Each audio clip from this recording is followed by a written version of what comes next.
Well, howdy there, Internet people, it's Beau again.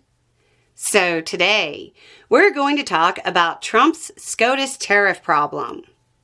Okay, so the Trump administration had its day before the Supreme Court, and it's prompted a lot of questions from people trying to understand the various arguments that were being made.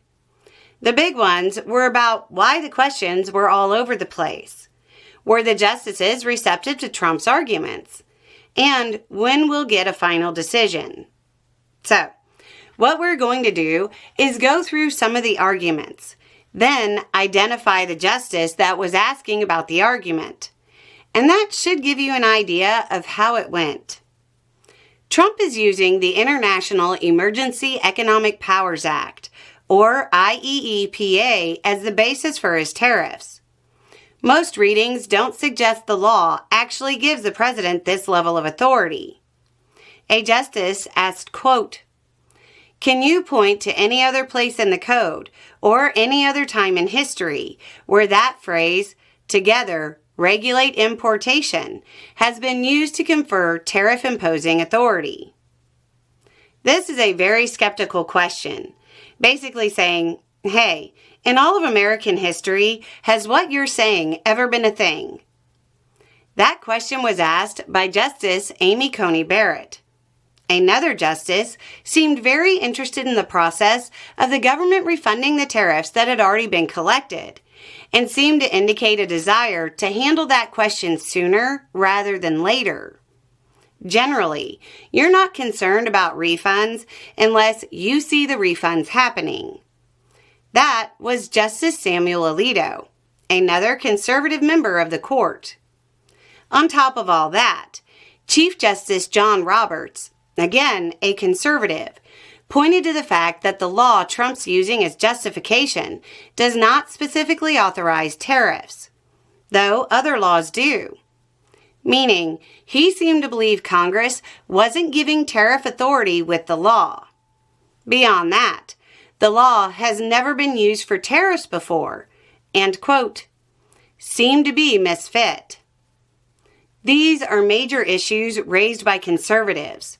With friends like this, who needs enemies, right? The liberal justices were even more skeptical and pointed to the idea that, quote, it's pretty clear that Congress was trying to constrain the emergency powers of the president in IEEPA. That's Justice Ketanji Brown Jackson.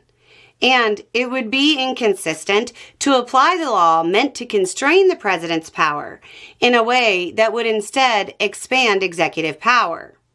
In short, no, it didn't go well for Trump. But that doesn't tell you about the underwriting things. You have another big thing at play, and it's called the Major Questions Doctrine. You'll probably recognize this as the thing that killed Biden's student loan forgiveness. Basically, a president needs to be able to point to clear language in law for a major policy decision.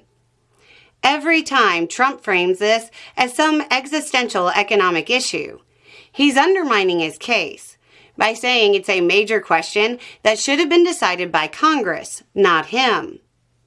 The court struck down Biden's loan forgiveness over an economic tag of $500 billion in 10 years.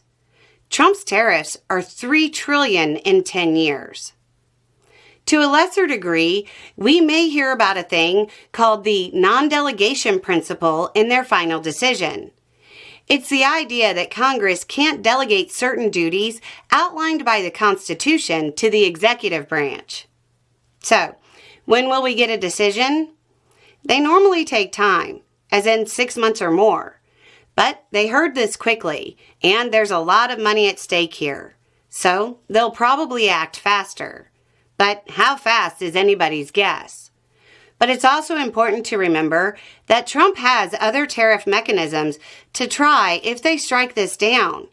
And this whole thing could start all over again. Anyway, it's just a thought. Y'all have a good day.